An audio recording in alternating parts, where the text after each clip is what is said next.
महाराष्ट्राचे आराध्य दैवत छत्रपती शिवाजी महाराज, महात्मा ज्योतिबा फुले, सावित्रीबाई फुले, आरक्षणाचे जनक छत्रपती शाहू महाराज, बौद्धिसत्व संविधानकार विश्वरत्न डॉक्टर बाबासाहेब आंबेडकर, साहित्य रत्न अण्णाभाऊ साठे, बहुजनांच्या सर्व महापुरुषांना विनम्र अभिवादन करतो आणि आपल्या सगळ्यांचं अभिनंदन करतो, लाख लाख अभिनंदन करतो।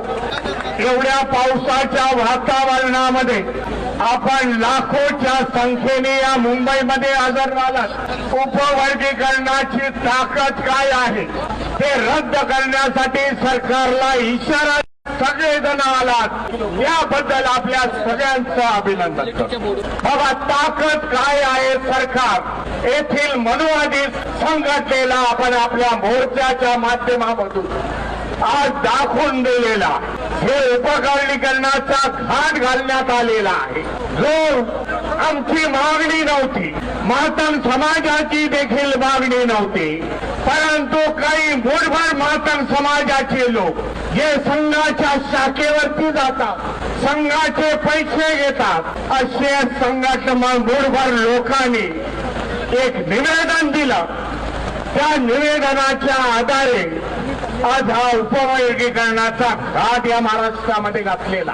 दुसऱ्या राज्यामध्ये काय झालं हे मी जाणत नाही, परंतु या महाराष्ट्रामध्ये मी घडून देणार नाही, आपण सगळे घडून देणार नाही।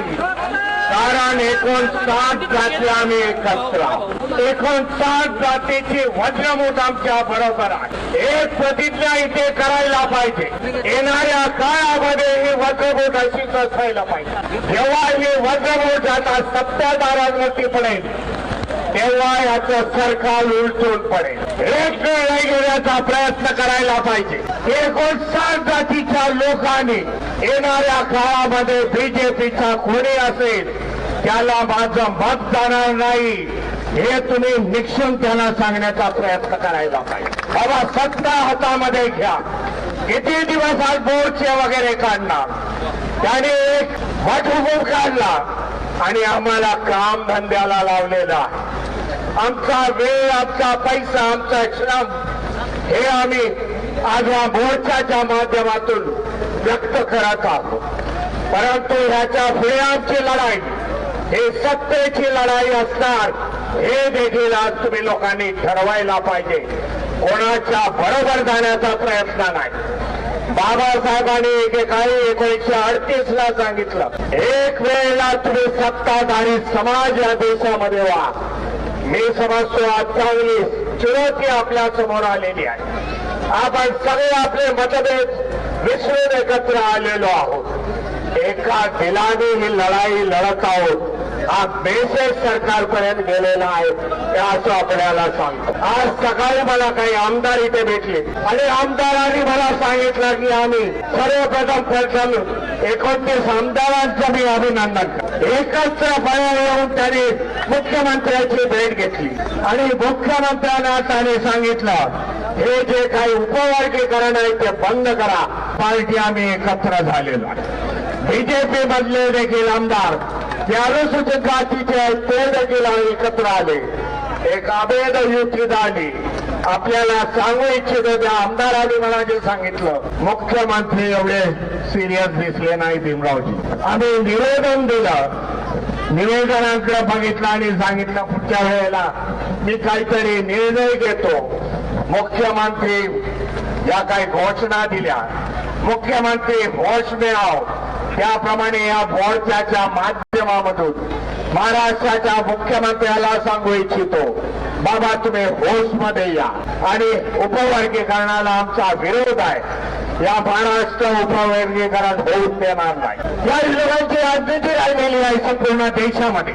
2014 मध्ये जेव्हा ते बसले सत्तेवरती, जेव्हा केंद्रामध्ये बसले, जेव्हा राज्यामध्ये बसले, तेव्हा आठवत असेल हिंदू मुस्लिमांचा वाद लावला, हिंदू मुस्लिमांच्या वादात सत्ता हस्तगत केली, मायनॉरिटीजना टार्गेट केला ज्या मुस्लिम आपले बांधू। आज अनेक मुस्लिमांच्या संघटनेने आज आपल्याला सपोर्ट दिलेला आणि हिंदू मुस्लिमापासून सुरुवात केली। महाराष्ट्रामध्ये एका बाजूला ओबीसी, दुसऱ्या बाजूला मराठा समाज यांच्यामध्ये वाद लावला।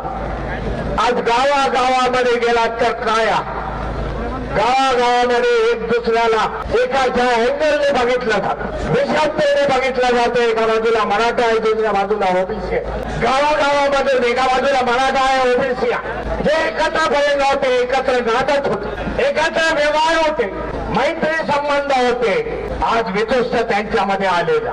दुसरा प्रयत्न या फडणवीस सरकारने केला. एका बाजूला आदिवासी, दुसऱ्या बाजूला धनगर समाज यांच्यामध्ये त्यांनी भांडणं लावली.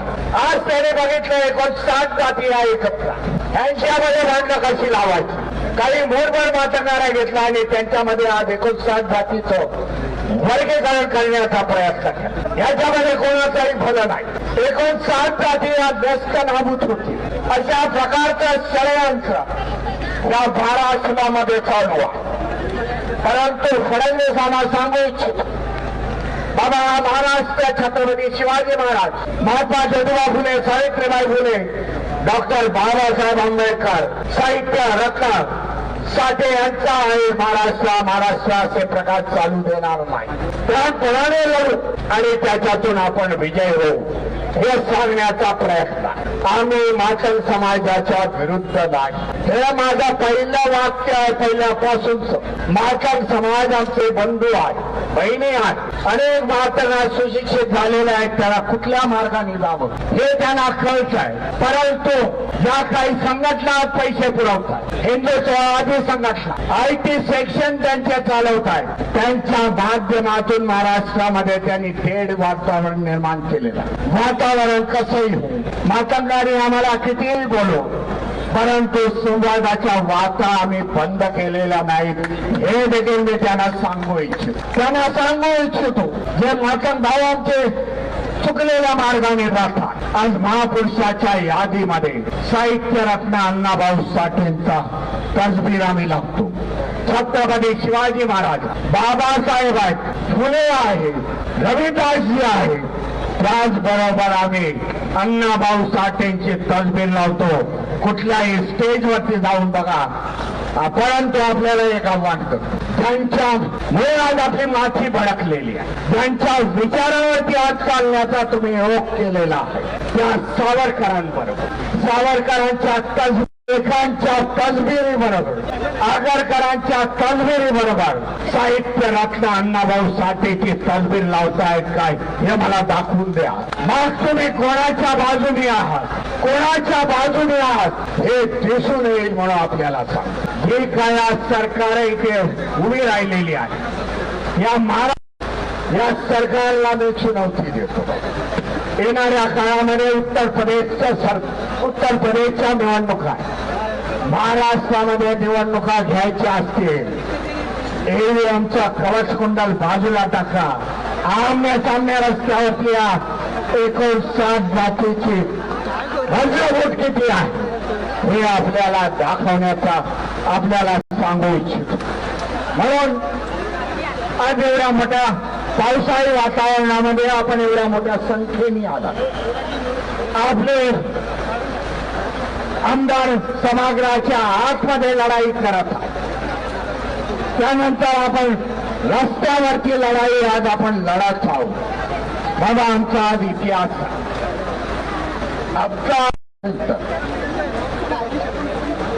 आमचा इतिहास असा आहे, जेव्हा संविधानाच्या विरोधामध्ये गेला, जेव्हा महापुरुषाच्या विरोधामध्ये गेला, त्यावेळेला आंबेडकरी जनसमूह महाराष्ट्रात नाही तर देशामधला एकत्र आला आणि त्याने आपल्याला ताकद आपली दाखवून दिली. आमचा आदर्श, आमच्याकडे आदर्श आहे, आदर्श भीमा कोरेगावचा आदर्श. बड़े आप संख्या से कम है, लेकिन हम लोग लड़ाई जीतते हैं. हा आमचा बाबा इतिहास आहे. तो इतिहास सांगण्याचा मला आज पुन्हा एकदा प्रयत्न करावा लागला. 2024चं इलेक्शन आपल्याला एक उदाहरण आपल्याला देऊ. 2024ला जेव्हा पार्लमेंटचं इलेक्शन, पार्लमेंटच्या इलेक्शनच्या पूर्वी त्यांचे निर्माण होतं पार्लमेंट बीजेपी सरकार, ते सांगत होते हम 400 के पार आएंगे तो संविधान बदल देंगे, ह्या त्यांच्या घोषणा. इलेक्शनचे जेव्हा जेव्हा देशामध्ये आंबेडकरवाद्यांनी लाखोचे मोर्चे काढले, काय आम्ही आंबेडकरवादी फुले शाहू आंबेडकरांना मानणाऱ्या, आमचे बहुजन महापुरुषांना आम्ही मानणारे आहोत. आम्ही कदापि हे संविधान बदलू देणार नाही. जेव्हा इलेक्शनचा पिरियड आला, इलेक्शनचा जेव्हा दिवस आला, व्होटिंग झाली, त्याच्यानंतर रिझल्ट आले, जे 400 का पार का आंकड़ा कहते थे 240 में सिमट गए. जर ईवीएम मशीन नसते, ईवीएम मशीन नसते, 100च्या आतमध्ये लुळकले असते, हे देखील आपल्याला सांग.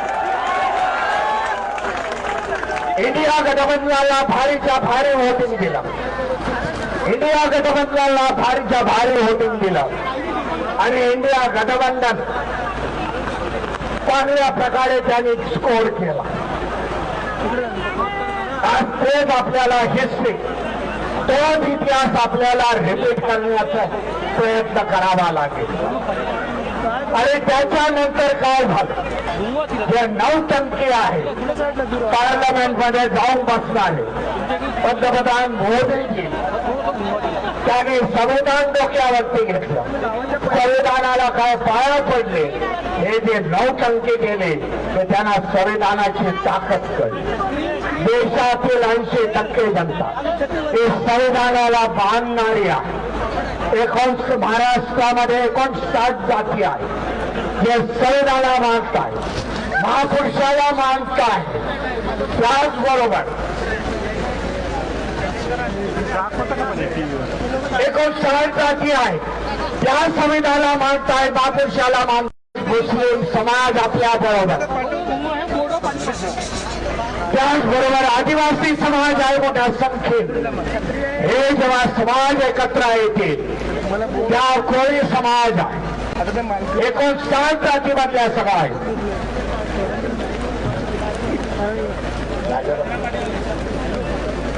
हे जेव्हा सगळे एकत्र येतील तेव्हा इथे राजकीय परिवर्तन झाल्याशिवाय राहणार नाही. आणि त्याच्यासाठी बाबा ईव्हीएम बंद करणं, देशामधले लोकशाही वाचवून आज आम्ही दबगणारे नाही.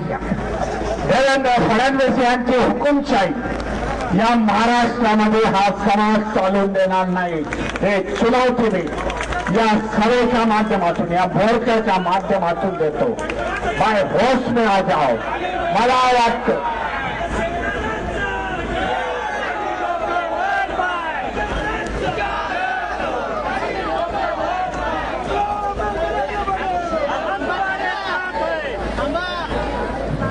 माझ्या आधीच्या घोषणा दिल्या. हॅलो भाई देवेंद्र, होश में आ जाओ. आज आपल्याला सांगू इच्छितो, देवेंद्र आज होश मध्ये येतील तर रात्रीचं झोपू शकणार नाही. एवढी ताकद, एवढी मोठी ताकद आज माझ्या विरुद्ध कशी उभी राहील. मी मायनॉरिटीजला दबावला, पण आंबेडकरवादी दबणारे नाही. एवढे दबा, जेवढे दबवण्याचा प्रयत्न कराल तेवढे आम्ही वरती येणार. आम्ही फुटबॉल खेळतो, जेवढे दाबाल तेवढे वरती जाऊ आणि तेवढे गोल मारू. हे सांगण्यासाठी आपण इथे सगळेजण आलेलो आहोत. आणि निश्चित मला वाटतं घोषणा आहे, सकाळी देवेंद्रजी 27 आमदारांशी बरोबर बोलले नाही, पण या सगळ्या आमदारांना, 27 आमदारांना सांगू इच्छितो, बाबा उद्यानंतर देवेंद्रचा जे ऍटिट्यूड ते कमी होईल, आपल्याशी संवाद साधतील, हे आपल्याला सांगू इच्छितो. कारण प्रत्येक जण एक ताकद, बाबासाहेबांचा एक एक अनुयायी एक एक ताकद आहे आणि ती ताकद जर एकत्र झाली तर सरकारमध्ये देखील स्थापन होऊ शकते. आज जे काय चाललेलं आहे, ज्याचे काही खासदार आमदार फोडले, त्यांनी तेवढा प्रतिकार केला नाही, पण आमचा प्रतिकार काय आहे हे त्यांना देखील आम्ही सांगण्याचा प्रयत्न आहे. तुम्ही देखील आमच्या बरोबर या. खासदार फुटले म्हणून रडत बसू नका. आमच्या बरोबर या. न्याय देण्याचा प्रयत्न मी तुम्हाला देऊ इच्छितो. एक बुलंद ताकद या महाराष्ट्रामध्ये उभी करू. ज्यांना सत्तेमध्ये जायचं आहे त्याने सत्तेमध्ये जा. मी तर धम्माचा रथ घेऊन चाललो. सत्तेचा लक्ष गाठा एवढे मी शुभेच्छा देतो आपल्याला. आणि जनगणनेचा देखील मुद्दा आणि जनगणनेच्या माध्यमामधून जे 27 ला होणार आहे त्याच्यामध्ये जनगणना दाखवा बाबा. बौद्ध असतील, चर्मकार समाज असतील, कक्कया समाज असेल, वाल्मिकी समाज असेल, कोळी समाज असेल, त्यांनी आपली जनगणना दाखवा. आज महाराष्ट्रामध्ये आपल्याला 13% मिळतात. 13% आपली तेवढी संख्या त्याच्यापेक्षा जास्त आहे. 2027 ला जेव्हा जनगणनेचे निरोप येतील, जेव्हा जनगणनेचे संपूर्ण रिझल्ट येतील, तेव्हा आपलं आरक्षण 20% व्हायला पाहिजे हे देखील सरकारला सांगतो. तुम्ही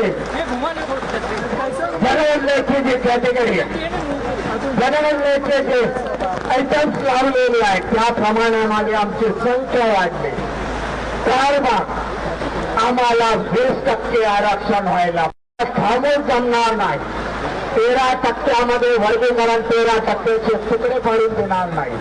तर आमची मागणी पुढच्या वेळेला असेल जेव्हा जनगणना जानेवारीच्या 2027 ला होईल तेव्हा आमची मागणी असेल संख्येच्या स्वरूपामध्ये हम लोग ठोक के 20% का आरक्षण लेते. कोण बाका येतो त्याला बघून त्यावेळेला 3% सत्तेवरती बसून देणार नाही हे देखील आपण ठरवायला पाहिजे.